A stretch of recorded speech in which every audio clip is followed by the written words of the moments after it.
ഇനി നോക്കാം കാർഷിക വാർത്തകൾ. Agri news presented by Coirfed Onam പൊന്നോണം.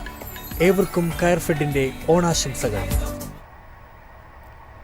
അവധി വ്യാപാര കേന്ദ്രങ്ങളിൽ വാങ്ങൽ താൽപ്പര്യം ചുരുങ്ങിയത് റബ്ബർ വിലയെ തളർത്തി. ഏലക്ക ലേലം സജീവം, കുരുമുളക് വില ഇടിഞ്ഞു. വിദേശ റബ്ബർ മാർക്കറ്റിലെ തളർച്ച കണ്ട് ഇന്ത്യൻ വ്യവസായികൾ ചരക്ക് സംഭരണത്തിന് താൽപ്പര്യം കുറച്ചു. 4ാം ഗ്രേഡ് റബ്ബർ 18,700-ലും 5ാം ഗ്രേഡ് 18,300 രൂപയിലും സ്റ്റഡിയാണെങ്കിലും ഇടപാടുകൾ നാമമാത്രമായിരുന്നു. ഉത്തരേന്ത്യൻ ചെറുകിട വ്യവസായികൾ ലാറ്റക്സ് ഒട്ടുപാൽ വില 12,100 രൂപയായി കുറച്ചു. ഉൽപാദന മേഖലകളിൽ വിൽപ്പനക്കാർ കുറവായിരുന്നു. ബാങ്കോക്കിൽ റബ്ബർ വില വീണ്ടും കുറഞ്ഞ് 18,900 രൂപയായി. പ്രമുഖ അവധി വ്യാപാര കേന്ദ്രങ്ങളിലും വാങ്ങൽ താൽപ്പര്യം ചുരുങ്ങിയത് ഉൽപ്പന്ന വിലയെ തളർത്തി. ഉത്തരേന്ത്യൻ ആവശ്യക്കാർക്കൊപ്പം കയറ്റുമതി സമൂഹവും ഏലക്ക ലേലത്തിൽ സജീവം. മികച്ച കാലാവസ്ഥ അവസരമാക്കി ഏലം വിളവെടുപ്പ് പുരോഗമിക്കുന്നതോടൊപ്പം ചരക്ക് വിറ്റുമാറാൻ ഉൽപാദകരും സ്റ്റോക്കിസ്റ്റുകളും ഉത്സാഹിച്ചു. വണ്ടൻമേട്ടിൽ ഇന്നു നടന്ന ലേലത്തിൽ വിൽപ്പനയ്ക്കെത്തിയ 1,54,078 കിലോ ചരക്കിൽ 1,45,049 കിലോയും ലേലം കൊണ്ടു. മികച്ച ഇനങ്ങൾ കിലോ 3,255 രൂപയിലും ശരാശരി ഇനങ്ങൾ 2,582 രൂപയിലും ലേലം നടന്നു. കുരുമുളക് വിപണിയിലെ തളർച്ച കണ്ട് ഒരു വിഭാഗം മധ്യവർത്തികൾ ചരക്ക് വിറ്റുമാറാൻ നീക്കം നടത്തി. ആകർഷകമായ വില പ്രതീക്ഷിച്ച് സ്റ്റോക്ക് ചെയ്ത മുളകാണ് പലരും വിറ്റഴിച്ചത്. വരവ് ഉയർന്നത് കണ്ട് ഉത്തരേന്ത്യൻ വാങ്ങലുകാർ പരമാവധി മുളക് ശേഖരിച്ചു. ചുരുങ്ങിയ ദിവസങ്ങളിൽ കിൻഡലിന് 1,500 രൂപ മുളക് വില ഇടിഞ്ഞ് അൺഗാർബിൾഡ് 68,700 രൂപയിലെത്തി. News desk Myfin TV. പ്രതിസന്ധി ഒഴിയാതെ ഇന്ത്യൻ ചെറുപയർ വിപണി. അധിക മഴ ഗുണനിലവാരത്തെ ബാധിക്കുമെന്ന് വിലയിരുത്തൽ. ജൂലൈ സെപ്റ്റംബർ മാസങ്ങളിലെ അധിക മഴ ഖാരിഫ് വിളകളുടെ ഉൽപ്പാദനത്തിൽ കനത്ത ഇടിവുണ്ടാക്കുമെന്ന് വിലയിരുത്തൽ. കർണാടക, മഹാരാഷ്ട്ര, മധ്യപ്രദേശ്, ഗുജറാത്ത്, രാജസ്ഥാൻ തുടങ്ങിയ പ്രധാന ചെറുപയർ ഉൽപ്പാദന സംസ്ഥാനങ്ങളെ മഴ കാര്യമായി ബാധിച്ചിട്ടുണ്ട്. കഴിഞ്ഞ സീസണെ അപേക്ഷിച്ച് ഇത്തവണ ഉൽപ്പാദനത്തിൽ ഇടിവുണ്ടാകുമെന്ന് മാത്രമല്ല, ഗുണനിലവാരവും കുറയുമെന്ന ആശങ്കയിലാണ് വിപണി. ഉഴുന്ന്, ചെറുപയർ എന്നിവയുടെ കൃഷിയിൽ 30 മുതൽ 50% വരെ നാശനഷ്ടങ്ങൾ കണക്കാക്കുന്നുണ്ട്. നിലക്കടലയുടെ കാര്യവും സമാനമായ സ്ഥിതിയിലാണ്. 10 മുതൽ 20% നഷ്ടമാണ് നിലക്കടലയ്ക്ക് കണക്കാക്കുന്നത്. പല സംസ്ഥാനങ്ങളിലും മഴ തുടരുകയാണ്. വരും ദിവസങ്ങളിലും മഴ തുടരുമെന്നാണ് പ്രവചനം. News desk Myfin TV. Pokkali പാടങ്ങളിലെ പരമ്പരാഗത ചെമ്മീൻ കൃഷിക്ക് അംഗീകാരം.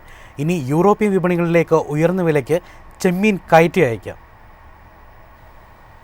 യൂറോപ്പിലേക്ക് ഉയർന്ന വിലയ്ക്ക് കയറ്റുമതി ചെയ്യുന്നതിനുള്ള അക്വാകൾച്ചർ സ്റ്റുവാർഷിപ്പ് കൗൺസിൽ സർട്ടിഫിക്കേഷൻ കേരളത്തിലെ പരമ്പരാഗത ചെമ്മീൻ കൃഷിക്ക് ആദ്യമായി ലഭിച്ചത്. ഇക്കോസിസ്റ്റം ബേസ്ഡ് അക്വാകൾച്ചർ സൊസൈറ്റിക്കാണ് ഈ നേട്ടം സ്വന്തമാക്കിയിരിക്കുന്നത്. National centre for aquatic animal health, Cochin university of science and technology, baby marine international, cooperative Switzerland എന്നിവയുടെ 3 വർഷത്തെ സഹകരണ സംരംഭത്തിന്റെ ഫലമാണ് ഈ നേട്ടം. 200 ഹെക്ടർ ജലവിസ്തൃതിയുള്ള 8 ഫാമുകൾക്കാണ് അംഗീകാരം. ASC സർട്ടിഫിക്കേഷന്റെ പരിധിയിലുള്ള ഫാമുകൾ ആലപ്പുഴയിലും എറണാകുളത്തുമാണ് സ്ഥിതി ചെയ്യുന്നത്. News desk Myfin TV. അടുത്ത മാസം ഇന്ത്യയിൽ നിന്നുള്ള പഞ്ചസാര കയറ്റുമതി ആരംഭിക്കും. വരുന്ന സീസണിൽ പഞ്ചസാര ഉൽപ്പാദനം വർദ്ധിക്കുമെന്നാണ് കണക്കാക്കുന്നത്. ലോകത്തിലെ 2ാമത്തെ വലിയ പഞ്ചസാര ഉൽപ്പാദക രാജ്യമാണ് ഇന്ത്യ.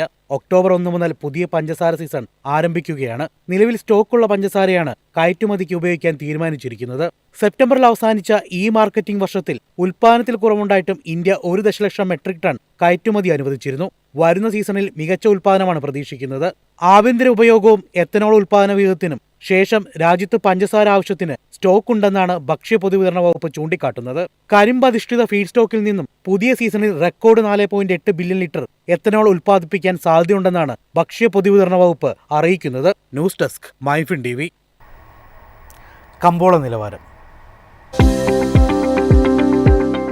ഇന്നത്തെ കമ്പോള നിലവാരം: RSS 4 188, RSS 5 185, ലാറ്റക്സ് 128, ജാതിക്ക 300, ജാതിപത്രി 1800 മുതൽ 2000 വരെ, ഗ്രാമ്പു 790, അടയ്ക്ക 280, കാപ്പിക്കുരു 265, കൊക്കോ പരിപ്പ് 380, കുരുമുളക് ഗാർബിൾ 70,700, കുരുമുളക് അൺഗാർബിൾ 68,700, ഏലക്ക 2,100 മുതൽ 2,200 വരെ,